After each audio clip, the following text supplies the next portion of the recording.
Pertemuan 18. PSAP 05 Akuntansi Persediaan. Tujuan pernyataan standar ini adalah untuk mengatur perlakuan akuntansi persediaan yang dianggap perlu disajikan dalam laporan keuangan. Dijelaskan bahwa persediaan adalah aset lancar dalam bentuk barang atau perlengkapan untuk mendukung kegiatan operasional pemerintah, digunakan dalam proses produksi, maupun dijual atau diserahkan dalam rangka pelayanan kepada masyarakat atau kegiatan pemerintahan. Pengakuan persediaan. Persediaan dapat diakui pada saat potensi manfaat ekonomi masa depan diperoleh pemerintah dan memiliki nilai yang dapat diukur dengan andal atau pada saat penerimaan, yakni berpindahnya hak kepemilikan. Pada akhir periode akuntansi, persediaan dicatat berdasarkan hasil inventarisasi fisik. Pengukuran persediaan. Persediaan disajikan sebesar biaya perolehan apabila diperoleh dengan pembelian, harga pokok produksi apabila diperoleh dengan produksi, nilai wajar apabila diperoleh dengan cara lain seperti donasi. Beban persediaan dan pengungkapan. Beban persediaan dicatat sebesar pemakaian persediaan, yaitu dihitung dengan cara saldo awal persediaan ditambah dengan pembelian atau perolehan persediaan dikurangi dengan saldo akhir persediaan yang dilakukan dalam rangka penyajian laporan operasional. Pengungkapan. Laporan keuangan mengungkapkan kebijakan akuntansi yang digunakan, penjelasan lebih rinci mengenai persediaan, serta kondisi fisik penyediaan. Pernyataan standar akuntansi pemerintahan ini berlaku efektif untuk laporan keuangan atas pertanggungjawaban pelaksanaan anggaran mulai tahun 2009. PSAP 06 Akuntansi Investasi. PSAP 06 memuat informasi tentang akuntansi investasi, yaitu bentuk investasi, klasifikasi investasi, pengakuan investasi, pengukuran investasi, metode penilaian yang digunakan, pengakuan hasil investasi, pelepasan dan pemindahan investasi hingga pengungkapannya. Investasi diklasifikasikan menjadi dua, yaitu investasi jangka panjang dan investasi jangka pendek. Pengakuan investasi, pengeluaran kas dan atau aset, penerimaan hibah dalam bentuk investasi, dan perubahan piutang menjadi investasi dapat diakui sebagai investasi apabila memenuhi kriteria sebagai berikut. Yang pertama, kemungkinan manfaat ekonomi dan manfaat sosial atau jasa potensial di masa yang akan datang atas suatu investasi tersebut dapat diperoleh pemerintah. Yang kedua, nilai perolehan atau nilai wajar investasi dapat diukur secara memadai atau reliabel. Pengukuran investasi. Untuk beberapa jenis, terdapat pasar aktif yang membentuk nilai pasar. Dalam hal investasi yang demikian, nilai pasar dipergunakan sebagai dasar penerapan nilai wajar. Sedangkan untuk investasi yang tidak memiliki pasar yang aktif dapat dipergunakan nilai nominal, nilai tercatat, atau nilai wajar lainnya. Pengungkapan investasi.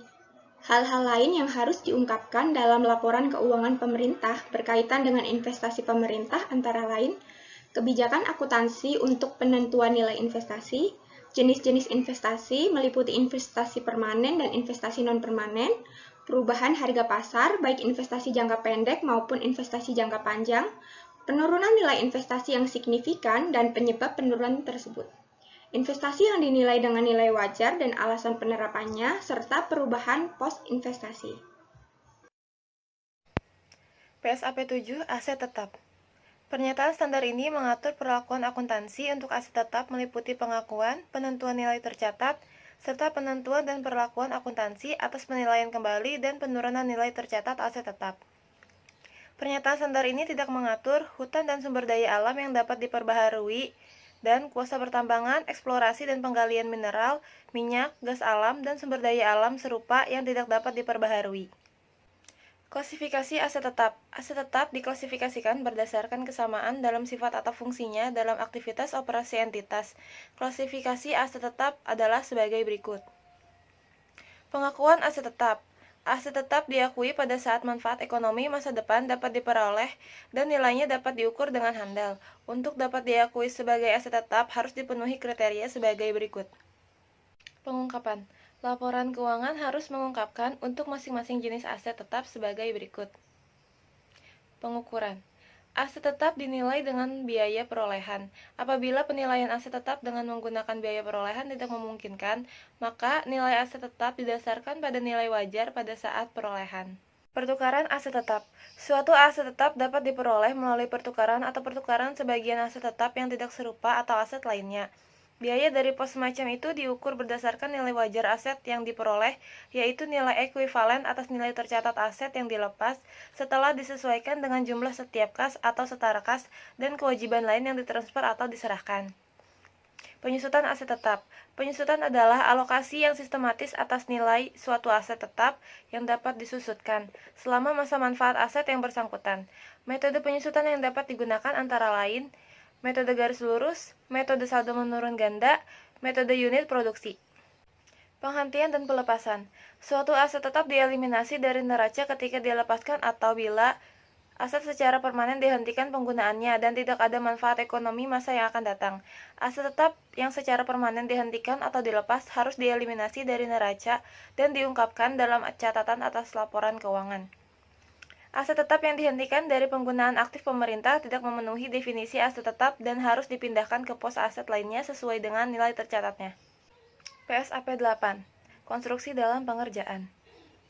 Tujuan PSAP ini yaitu untuk mengatur perlakuan akuntansi untuk konstruksi dalam pengerjaan. Kontrak konstruksi dapat meliputi hal-hal sebagai berikut. Pernyataan standar ini memberikan panduan untuk identifikasi pekerjaan yang dapat diklasifikasikan sebagai konstruksi dalam pengerjaan, penetapan besarnya biaya yang dikapitalisasi dan disajikan di neraca, penerapan basis pengakuan dan pengungkapan biaya konstruksi. Pengakuan konstruksi dalam pengerjaan. Suatu benda berwujud harus diakui sebagai konstruksi dalam pengerjaan jika besar kemungkinan bahwa manfaat ekonomi masa yang akan datang berkaitan dengan aset tersebut akan diperoleh, biaya perolehan tersebut dapat diukur secara andal, dan yang terakhir, aset tersebut masih dalam proses pengerjaan. Konstruksi dalam pengerjaan dipindahkan ke pos aset tetap yang bersangkutan jika kriteria berikut ini terpenuhi. Penyatuan dan segmentasi kontrak konstruksi. Jika suatu kontrak konstruksi mencakup sejumlah aset, konstruksi dari setiap aset diperlakukan sebagai suatu kontrak konstruksi yang terpisah apabila semua syarat di bawah ini terpenuhi. Bila kontrak dapat berisi klausul yang memungkinkan konstruksi aset tambahan atas permintaan pemberi kerja atau dapat diubah sehingga konstruksi aset tambahan dapat dimasukkan ke dalam kontrak tersebut, konstruksi tambahan diperlakukan sebagai suatu kontrak konstruksi terpisah jika aset tambahan tersebut berbeda secara signifikan dalam rancangan, teknologi, atau fungsi dengan aset yang tercakup dalam kontrak semula, atau harga aset tambahan tersebut ditetapkan tanpa memperhatikan harga kontrak semula. Pengungkapan.